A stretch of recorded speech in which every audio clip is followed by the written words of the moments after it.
Ambiguity. Effect ambiguity. Effect की वजह से हम उन चॉइसेस को लेना अवॉइड करते हैं जिसके बारे में हमारे पास कम इन्फॉर्मेशन होती है। फॉर एग्जाम्पल, आप किसी रेस्टोरेंट में डिनर करने गए तो आप कभी कोई नई डिश ट्राई नहीं करोगे जिसका नाम आपने पहले कभी नहीं सुना हो, जो कि हो सकता है कि आपको बहुत पसंद है, पर आप अपनी वही एवरेज डिश ऑर्डर करोगे जिसका टेस्ट आपको ऑलरेडी पता है। तभी तो हम में से ज्यादातर लोग जब कहीं बाहर खाने जाते हैं तो हर बार वही सेम चीज या खाना ऑर्डर करते हैं। हम ह्यूमंस की साइकोलॉजी ऐसी है कि हम हमेशा अनसर्टेनिटी और रिस्क से बचना चाहते हैं। बायस्टैंडर इफेक्ट के चलते आप दूसरे लोगों की प्रेजेंस यानी लोगों की भीड़ में किसी की हेल्प लेने से कतराते हो। ऐसा इसलिए क्योंकि आपके अलावा भी वहां और लोग हैं और ऐसी सिचुएशन में इंडिविजुअल सेंस ऑफ रिस्पॉन्सिबिलिटी कम हो जाती है। अगर कोई एक ग्रुप से आके हेल्प मांगे तो उस ग्रुप के लोग एक दूसरे का मुंह देखने लगेंगे और सभी यह सोचेंगे कि कोई ना कोई तो हेल्प कर देगा।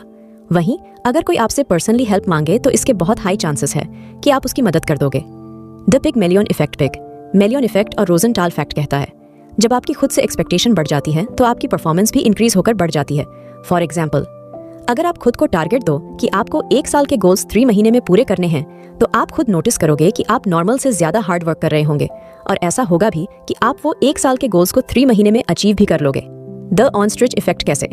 एक ऑनस्ट्रिच यानी शुतुरमुर्ग अपनी आसपास होने वाली चीजों को इग्नोर करने के लिए अपना सर जमीन में घुसा देता है, वैसे ही हम ह्यूमंस भी नेगेटिव इन्फॉर्मेशन और फीडबैक को जानबूझकर इग्नोर करने का ट्राई करते हैं। कैसे कई बार हम अपना बैंक अकाउंट चेक करने से बचते हैं, इस डर के मारे कि अकाउंट में बैलेंस कम दिखेगा और हमें स्ट्रेस होगा। अपने बारे में कोई बैड न्यूज सुनने से मना कर देते हैं। हार्ड हिटिंग फैक्ट्स को अवॉइड करते हैं। अपनी करंट सिचुएशन से फाइट करने के बजाय उसे इग्नोर करते हैं, जो बाद में जाके हमें और प्रॉब्लम में डालता है। हॉर्न इफेक्ट कहता है कि जब किसी इंडिविजुअल को ऑब्जर्व करा जा रहा होता है तो उसकी परफॉर्मेंस या प्रोडक्टिविटी अलग होती है, वहीं जब उसे ऑब्जर्व नहीं करा जा रहा होता तो वो डिफरेंटली बिहेव करता है। इसीलिए जब आपको पता हो कि आपका बॉस या टीचर आपको ऑब्जर्व यानी देख रहे हैं तो आप कॉन्शियसली ज्यादा एफर्ट करते हो अपने काम या पढ़ाई में। वहीं जब आपको पता होता है कि आपको कोई नहीं देख रहा तो आप अपनी मर्जी से बिहेव करते हो। Cheerleader effect. Cheerleader effect एक कॉग्निटिव बायस है जिसके अकॉर्डिंग जब आप किसी ग्रुप में मौजूद होते हो तो आप ज्यादा अट्रैक्टिव दिखाई देते हो, वहीं जब आप अकेले होते हो तो आप कम अट्रैक्टिव दिखते हो। जैसे कि ग्रुप में ईयर लीडर्स का ग्रुप होता है जिसमें हर एक ईयर लीडर बहुत ही अट्रैक्टिव दिख रही होती है, वहीं अगर वो ईयर लीडर अकेले होती तो कंपैरेटिव उसे इतना अट्रैक्टिव कंसीडर नहीं करा जाता। क्रिस्पी इफेक्ट कहता है, जब रिवॉर्ड्स बदल दिए जाते हैं तो आपका बिहेवियर भी बदल जाता है। इमेजिन करो, एक मेज यानी भूल भुलैया में एक चूहा है जो अपने लिए खाना ढूंढ रहा है। अगर उसे आप पहले ज्यादा खाना दोगे और बाद में कम दोगे तो नेक्स्ट टाइम वो खाना ढूंढने के लिए स्लो भागेगा। वहीं अगर आप उसे पहले कम खाना दोगे और बाद में ज्यादा दोगे तो उसकी स्पीड बढ़ जाएगी। ऐसा ही ह्यूमंस के साथ होता है, जब आप किसी को ज्यादा पैसे दो तो वो नेक्स्ट टाइम ज्यादा मेहनत से काम करेगा, वहीं अगर आप उसे ज्यादा पैसे देने के बाद कम पैसे दोगे तो उसकी परफॉर्मेंस भी कम हो जाएगी। डरो इफेक्ट। जब आप कोई नई चीज खरीदने के बाद उससे रिलेटेड और भी नई चीजें खरीदने लग जाते हो तो यह कंपल्सिव बाइंग का चेन रिएक्शन शुरू कर देता है और आप बहुत तेजी से अपना पैसा खर्च करने लग जाते हो। जैसे एक नया फोन लेने के बाद आपको लगता है कि एक नए ईयरफोन्स भी ले लो, इस ऐप का सब्सक्रिप्शन भी ले लो। ऐसे ही कार्ड लेने के बाद आपको लगता है कि अब इतना खर्चा हो गया है तो इसका सीट कवर भी लगा लेता हूँ, इसके एलॉय व्हील्स भी चेंज कर देते हैं और इसमें नया म्यूजिक सिस्टम लगा लेता हूँ। एंडोमेंट इफेक्ट कहता है कि आपकी नजर में आप उन चीजों की वैल्यू ओवर एस्टिमेट यानी ज्यादा करते हो जो चीजें आपके पास काफी समय से होती हैं। जैसे कि कैसे आपका अपने पुराने कपड़े किसी को देने का मन नहीं करता, बेशक आपने उसे सालों से ना पहनाओ। कैसे आप अपने घर की प्रॉपर्टी की वैल्यू ज्यादा लगाते हो क्योंकि आप उस घर से इमोशनली अटैच हो, इसीलिए आप उसे मार्केट वैल्यू से ज्यादा का बेचने का ट्राई करते हो। कंजंक्शन फैले। आपको क्या लगता है इनमें से कौन सी बात सच है? नंबर 1, आज सुबह आपके पैर में चोट लग गई। नंबर 2, आज सुबह आप सीढ़ियों से गिरे, इस वजह से आपके पैर में चोट लग गई। क्या आपने भी बाकी लोगों की तरह सेकंड ऑप्शन को चूज करा है? वेल, सेकंड ऑप्शन सच होने के लिए 2 कंडीशंस का पूरा होना जरूरी है। पहला, आप सीढ़ियों से गिरे और दूसरा, आपके पैर में चोट लग गई, जबकि पहले ऑप्शन में सिर्फ एक ही कंडीशन है कि आपके पैर में चोट लग गई। हमें ऐसा लगता है कि जिस बात के पीछे रीजन है उसके ज्यादा चांसेस हैं सच होने के। तभी आप नोटिस करना, जो इंसान झूठ बोल रहा होता है वो अपने झूठ के लिए कई सारे रीजंस और लेयर्स दे रहा होता है, जिससे कंजंक्शन फैले की वजह से उसका झूठ और ज्यादा झूठ होता जाता है। बट हमें लगता सच है टॉडल टेंडेंसी के अकॉर्डिंग लोग कई सारे रैंडम वर्ड्स और बातों से अपने इंटेलेक्चुअल लेजनेवा आइडियाज को छुपाते हैं।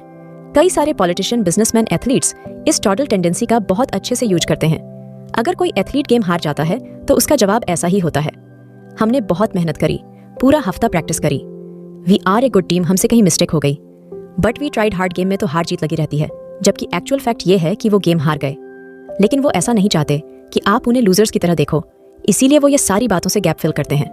मार्क टवर्स ने एक बार सही कहा था, if you have nothing to say nothing trace effect कहता है। जब आप किसी एक एक्टिविटी में बहुत सारा टाइम और अटेंशन इन्वेस्ट कर देते हो तो ये आपके थॉट पैटर्न्स और मेंटल बिहेवियर को भी चेंज कर देता है। ट्रेस एक गेम है जहां आप शेप्स एंड पैटर्न्स को ऑब्जर्व करके उन्हें सही तरह फिट करने की कोशिश करते हो। एक रिसर्च में जब लोगों को काफी लंबे समय तक ये गेम खिलाई गई तो वो अपनी रियल लाइफ में ड्रीम्स और माइंड में भी टेट्रिक्स के पैटर्न्स ऑब्जर्व करने लगे। जैसे अपने बिखरे हुए रूम को देख उन्हें एक सेट पैटर्न में अरेंज करने का मन करने लगा। फ्रेमिंग इफेक्ट भी एक तरह का कॉग्निटिव बायस है, जहां आपको दो ऑप्शंस दिए जाते हैं। वो नेगेटिव और पॉजिटिव लाइट को प्रेजेंट करते हैं, जिसमें से आप सबसे पॉजिटिव वाला सेलेक्ट करते हो। जैसे फॉर एग्जाम्पल एक चॉकलेट के लिए जब ये कहा जाए कि ये 80 पर फैट फ्री है तो लोग उसे ज्यादा पिक करते हैं, बजाय उस सेम चॉकलेट जिसे कंटेंट्स 20 पर फैट करके मार्केट करा गया हो।